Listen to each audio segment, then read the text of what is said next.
We started the discussion of diversity last week, and one of the reasons was that this evening and tomorrow, ISNA, the Islamic Society of North America, will hold this forum at the Islamic Center starting from this afternoon. And the topic of the talks during this gathering will be the diversity among the Muslim community. I discussed this matter in kind of introduction last week, and today we'll continue this discussion of sectarianism in our community, Muslim community in the world. The issue of sectarianism is not only in religious areas, but it is in other areas. Some people follow certain sects based on their color, on class, race, politics, business. So there are different areas of sectarian problem. But the most dangerous sectarianism is the area of religion. The Quran talks about this issue when it says, وَقَالَتِ الْيَهُودُ وَالنَّصَارَى نَحْنُ أَبْنَاءُ اللَّهِ وَأَحِبَّؤُهُ. The certain people in Jewish and Christian community, they said that, well, we are friends of God and we are children of God. That we are a very distinguished sect. Only we have access to Allah and no one else. And Allah says, بَلْ أَنْتُمْ بَشَرٌ مِّمَّنْ خَلَقَ يَغْفِرُ لِمَنْ يَشَاءُ وَيُعَذِّبُ مَنْ يَشَاءُ. You are people like other people. And leave this for Allah, that whom is going to be rewarded or punished. This is His judgment.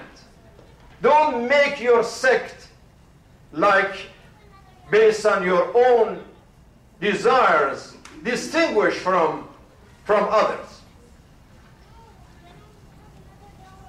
Because when we deal with the sectarianism, then the disease of intolerance and people being dogmatic and narrow-minded, this is a kind of sickness in society. It is even more dangerous when the religious sectarianism is mixed with politics. That politician may use religion, whether it's the name of Shia and Sunni or name of this sect or that sect, for political reasons. When we talk about sectarianism, some people right away may think about Shia and Sunni. But the issue is bigger than this. Like in Egypt now, there is a problem of sectarianism, but it is between Muslims and Christians. And then among the Muslims now, the Ikhwan and Salafiyun, the sect of Salafi and the sect of the Ikhwan, there is a big battle and mess that's going on over there. In Yemen, it was not Shia and Sunni. It was a big political problem. And nobody said that, well, they could not use this, they use other titles. In Sudan, it was not Shia and Sunni. All are Muslims, all are Sunnis. But still the problem exists among them. In Libya, during Gaddafi's and recent development in Libya, it was not Shia and Sunni issue. Everybody is Sunni, and as a matter of fact, from the same school of thought. Everybody is Maliki school of thought, but still they are fighting each other. But of course, sometimes they use it like a Shia-Sunni issue, like in Syria now. It is not Shia and Sunni. It's Ikhwan and Alawiyun. They are using this excuse now. But we know that this is not even the case in Syria. It's a bigger political problem, but now they are using it under the Alawi and the Ikhwan and other, groups of Muslims. And now who said that like the Alawi is definition of Alawi is like the Shia Ithna Ashari? That's not the case either. But they talk about it in a sense that like this is a Shia-Sunni issue in Syria. When we go through all of this problem, we know that it is not really religion in most of these cases. It is dunya, it is domination, it is money, it is power. But they are using religion as an excuse. يوشك أن تتداعى عليكم الأمم كما تتداعى الأكلة على قصعتها. قالوا ومن قلتنا يا رسول الله. قال لا بل كثير وكثير ولكنهم كغثاء السيل. There is going to be a day that you Muslims, the Prophet Muhammad, peace be upon him, said, will be under attack, and everyone from every direction attacks you and wants to kill you and eat you and finish you. They said, how that is possible? Is it because our number is less? He said, no, your number is a big number. But you become like scum of flood. You lose your power because you follow the dunya, because you follow the hubbu dunya. Then you lose your integrity. Allah wants us as being one ummah. وَإِنَّ هَذِهِ أُمَّتُكُمْ أُمَّةٌ وَاحِدَةٌ وَأَنَا رَبُّكُمْ فَاعْبُدُونِ وَأَنَا رَبُّكُمْ فَاتَّقُونَ. Be one ummah, one nation. Not only one nation, be the best one. كُنْتُمْ خَيْرَ أُمَّةٍ. This is the desire of God. To be one ummah and to be the best ummah. And to be an ummah of setting example for others. وَكَذَلِكَ جَعَلْنَاكُمْ أُمَّةً وَسَطًا لِتَكُونُوا شُهَدَاءَ عَلَى النَّاسِ. Be a good example for other nations and other communities. How this happened? If you follow the commandment of Allah when He said, وَاعْتَصِمُوا بِحَبْلِ اللَّهِ جَمِيعًا وَلَا تَفَرَّقُوا. Be united. Because when you start fighting each other, you will fail. Everyone will fail as a result of fighting. أطيعوا الله ورسوله ولا تنازعوا فتفشلوا وتذهب ريحكم واصبروا إن الله مع الصابرين. Show patience. Don't fight. You fail if you do so. And then the Prophet, peace be upon him, said, يَدُ اللَّهِ مَعَ الْجَمَاعَةِ. You want to be under the protection of Allah's power? Be together. Islam is about unity. Unity of one God, unity of universe, unity of humanity, and unity of people of faith. مثل المؤمنين في توادهم وتراحمهم وتعاطفهم مثل الجسد إذا اشتكى منه عضو تداعى له سائر الجسد. If one member of the body of the ummah was hurt, every member of this nation must hurt, should feel the pain and suffering of suffering other members. Unfortunately, we see in the Muslim Ummah this fitna everywhere, in Middle East and other areas. The fitna of takfiriyun, the fitna of using bad language, that everybody want to have his own mosque, his own group, his own marja, his own party, his own direction, and deny everybody else. My way or highway. When respect is gone, when tolerance is gone, when reconciliation is gone, then the fitna of ta'ifiyya. Imam Musa Sadr used to say, نعم للتوائف لا للطائفية. Yes, it is good to have, it is okay to have tawa'if, different groups, social groups, different communities, different traditions, that's fine. But ta'ifiyya, asabiyya, to be narrow-minded, to deny other, to be disrespectful for other, to worship your own group, to worship your own party, to worship your own mosque and thinking that your mosque is your idol, instead of considering that your mosque is just a house of God, a Baytullah, like any other house of God. We come here not to worship house of wisdom. We come here to worship Allah through His house of wisdom, through His Bayt, through His mosque. And Nabi alayhi salam said, من كان في قلبه حبة خردل من عصبية بعثه الله يوم القيامة مع أعراب الجاهلية. If someone has even little asabiyya, sectarianism, this narrow-mindedness in his heart, in his soul, on the day of judgment, shouldn't be surprised when he is next to Arab al-Jahiliyyah with the people of the age of ignorance. Imam Ali alayhi salam said, فَلْيَكُنْ تَعَصُّبُكُمْ لِمَكَارِمِ الْخِصَالِ وَمَحَامِدِ الْأَفْعَالِ وَمَحَاسِنِ الْأُمُورِ. If you want to have ta'assub, if you want to be stubborn about something, if you want to push for something, push for fada'il. Push for what is the best. Have a competition for what is the best for you, your family, your community, your humanity. And this is the way of Ahlul Bayt. Ahlul Bayt were against division under the name of fitna, and the name of sectarianism.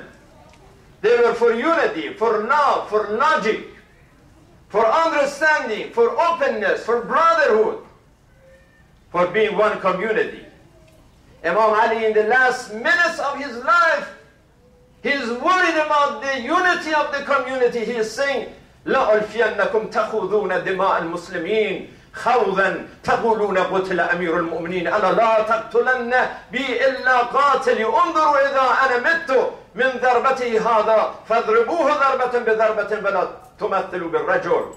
When I'm dead, don't make a big fitna that Ali was killed and now everybody should be killed. Ali was killed with one person, and the maximum is that one person be qisas and be punished for that reason. It's not that you kill and attack the whole community just because one person from that community committed a crime. This is the justice of Ahlul Bayt. So in Ahlul Bayt, unity of the community matters. In Ahlul Bayt, reason and ta'aqqul matters. إنما يدرك الخير كله بالعقل. Aql matters. Using our minds matters. Qalbun Salim matters, to have a peaceful heart. The day that we are there, and nothing helps us إلا من أتى الله بقلب سليم. On the day of judgment, only a healthy heart. A heart that doesn't have disease of sin and selfishness and greed and pride. That is the only one that helps on that day. What matters from Ahlul Bayt is to serving the community and serving humanity. الخلق عيال الله وأحبهم إلى الله أنفعهم لعياله. People are the family of Allah, depend on God. And the best members in this heavenly family is the one who serves community even more. When you say humble people like the Sheikh Redwan, who is sitting with us in Salatul Jummah, he gathered the Girl Scouts and the volunteers a while ago. And he, as a sheikh, an educated leader and teacher, was leading our youth in this community to clean the streets, to clean the parks. And they gather all this garbage and all this dirt and all this dust from all the area. And he himself was putting and dropping them in the garbage can. On the day of judgment, this is something that matters. Al-khidmatu li'ayalillah. What really matters is akhlaq. What matters is justice. كونوا قوامين بالقسط. What matters is respect for other people. Imam Ali said, إِنِّي أَكْرَهَ أَن تَكُونُوا سَبَّابِينَ. Even don't curse the aggressive army of Muawiyah that had attacked the Muslim community. When they started cursing, Imam Ali said, don't do that. Yeah, you can talk about their evil actions. Introduce the nature of their evil actions, but don't use bad language. What matters, brothers and sisters, in Ahlul Bayt culture is that the Muslims have hiwar instead of harb. Dialogue. You see, the Quran says Allah talk even with the shaitan. Wow. Allah sitting there and talking with shaitan? I'm not saying that. The Quran says, إِذْ قَالَ رَبُّكَ. First of all, he talked with the angel. لِلْمَلَائِكَةِ إِنِّي جَاعِلٌ فِي الْأَرْضِ خَلِيفَةً. Yeah. There is a time that Allah had negotiation, has dialogue with the angels. Malaikatullah. But there is a time that the same God has dialogue and conversation with the shaitan. قَالَ يَا إِبْلِيسِ. Allah said, oh Iblis, talking directly to shaitan. مَا مَنَعَكَ أَن تَسْجُدَ لِمَا خَلَقْتُ بِيَدَيْ أَسْتَكْبَرْتَ أَمْ كُنْتَ مِنَ الْعَالِينَ. What stopped you, shaitan, from doing sujood and prostration before Adam? Yes. If Allah is negotiating even with the shaitan, what happened to the Muslim community that if I don't like something, I don't want to be part of it. I don't want to talk about it. I don't want to have a dialogue about that. It is hiwar and not harb. In the family issues, when there is a problem, there should be a dialogue between a husband and wife. It's not that they divorce right away. The Quran says, وَإِنْ خِفْتُمْ شِقَاقٍ بَيْنَهُمَا فَابْعَثُوا حَكَمًا مِنْ أَهْلِهِ وَحَكَمًا مِنْ أَهْلِهَا إِنْ يُرِيدَا إِصْلَاحًا يُوَفِّقُ اللَّهُ بَيْنَهُمَا. When there is a problem, when there is a fear of separation between husband and wife, assign individual people of wisdom from her part, from his part, two sides to sit together and have a dialogue and try to solve the problem. Yes, نعم للتوائف لا للطائفية, as Imam Musa Sadr said.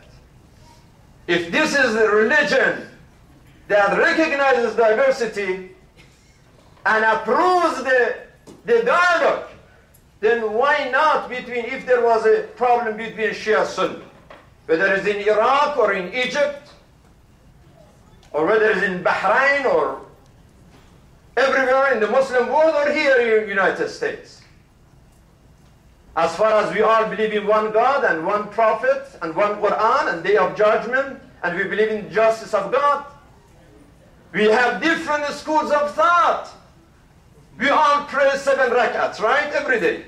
Whether you are Shia or Sunni, 17 rak'ats, right? 5 times a day, 17 rak'ats. This 17 rak'ats is for both Shia and Sunni, right? Now, some of us, we may say Bismillah ar-Rahman ar-Rahim loudly. Some of us, we say, quietly. Some Muslims may not even use that. We may say it's wrong, but still they are praying. And they are praying towards the same qibla that we are praying. Some of us pray like this, takattuf. Sunni brothers, they put their hands here. And some of us, we open our hands, but still we are praying. Some of us, after one of the lean, as we do in our tradition, quietly we say, Alhamdulillah Rabbil Alameen. And some, not all, the Sunni brothers say, Ameen. You may say, well, where this Ameen is coming from, it's not in the Quran. So how you can say a word that is not even in the Quran as part of your prayer? But still, if someone says Ameen, it doesn't make that person kafir, right? He's not kafir because he just said Ameen. He still is a Muslim. If someone had different tradition, you go to the Ashura, you had a special prayer when you visit the Holy Prophet or Ahlul Bayt. You are doing the prayer. But for some Salafi or some Wahhabi to say, now you are mushrik, you are practicing shirk, you are kafir, you are doing the bid'ah. When you are still doing the prayer, where in the Quran and the Hadith you have any proof to say that this person who is praying towards the shrine of the Holy Prophet, you call him mushrik? So this diversity should be respected and understood, that among many of the Sunni big leaders, they show their love for Ahlul Bayt. I met with Sheikh Kaftaru, who was the Mufti of Syria, Allah yarhamahu, and I met with him in 1990 in San Francisco. First time I came to United States, and there was the Assembly of World Religions. That was like a year or two before I returned to United States and stayed here for good. And in that conference I saw Sheikh Kaftalu, and he told me at that time that if Shia means to love Ahlul Bayt, we all are Shia, because Ahlul Sunnah, we all love Ahlul Bayt. And if Sunni means to follow the Sunnatul Nabi, the tradition of the Prophet, then we are all Sunni. I told him at that time, it is a little bit more than that. It is more than just love. We have to also follow the teachings of the Holy Prophet. In 2007, brothers and sisters, here at the House of Wisdom, on May of 2007, we have a gathering of here, more than 20 Shia and Sunni Imams who gather in this Mahdi Hall, and we signed a code of honor that despite of all the violence and tension that was going on in Iraq, and partly still is going on in Afghanistan and other parts of the Muslim world, we decided as a Muslim community in this country, we have different opportunity and different challenges, and we are blessed with the opportunity that we can set an example for other Muslims that it is possible to have a different ways of dealing with the Shia-Sunni. We can be honored with our faith. All as Muslims, we can work together. We can have projects together. We can participate in each other's prayer. We can practice our traditions the way we believe. But still we should avoid from bad language and calling each other kafir and mushrik and bid'ah. No, the Quran says, قُولُوا قَوْلًا سَدِيدًا قَوْلًا مَعْرُوفًا قَوْلًا كَرِيمًا قَوْلًا بَلِيغًا. Be kind, be careful, be nice, be meaningful. Talk Quranic way and not the shaitan way. So many ulama like Asadabadi, Al-Kawakibi, Shaltut, Sharafuddin, Iqbal, Burujardi, Imam Khomeini, many of them for the last 200 years, they worked hard to bring the Ummah together. And we have to follow their school of thought and follow the Sunnatul Nabi that لَقَدْ آخَى رَسُولُ اللَّهِ. There is a hadith, Imam Sadiq alayhi salam said that لو علم أبو ذر ما في قلب سلمان لكفره ولقد آخى رسول الله بينهما. If Abu Dhar would know every details of what is going on in the heart of Salman, because Salman was more educated and more open-minded compared to Abu Dhar, who was extremely dignified and absolutely honest, but it was a simple person compared to Salman. But the Imam said the Prophet made ukhuwah, brotherhood. Says, Salman, you are brother of Abu Dhar. Abu Dhar, you are brother of Salman. Although in details they have so many differences among each other. We live in this country. There is Islamophobia. There is Iranophobia. There is Shia-phobia. There are so many fitnas, brothers and sisters, that's going on. And the Muslim world is in problem. We don't know what's going to happen in Egypt. We don't know what is going to happen in Syria. We don't know what is going to happen in Bahrain. There is a new tragic sanction against Iran. This is a criminal sanction against Iran. That this country, based on these sanctions, cannot even, in many cases, sell its oil and use its banking system and survive as 75 million people, their job, their economy, their food. There is so much concern in the Muslim world and so much politics behind all of this. And for us, to get together to pray for the Muslim Ummah and to try to help each other تعاونوا على البر والتقوى ولا تعاونوا على الإثم والعدوان, as one united community. Not that only problems exist in the Middle East. Even here, poverty, racism, discrimination, hijab issue for those sisters who want to get a job and sometimes they are discriminated because of their faith, because of their hijab. So many problems. I talk about poverty. Just 2 nights ago we had second house next to House of Wisdom that used to have an insurance, by the way, but we had one case in the past and insurance dropped the insurance because of just one case. For 20 years we paid to insurance, one case they dropped it, and now the house was fixed for more than $20,000. Everything was new, and because of the humble budget of House of Wisdom, the committee left that house for rent. It was there, a sign was there 2 nights ago. As a matter of fact, yesterday, we all of a sudden, when somebody went to see the house, to rent the house, they realized that everything is gone. The new windows that they were just set up, the windows broken, and they took all this stuff from refrigerator, stove, hot water tank, furnace, air condition, everything was taken. And this is like in a safe area. So this is the United States that will live with huge problems. And this is time for all of us to see that how we want to deal with these issues, the issue of the youth, the issue of faith, the issue of discrimination, the issue of poverty, and so many others. Only through getting together and putting our minds and hearts together, we can find the solution through the light of the Quran and the Sunnah. Bismillah ar-Rahman ar-Rahim. قل أعوذ برب الفلق من شر ما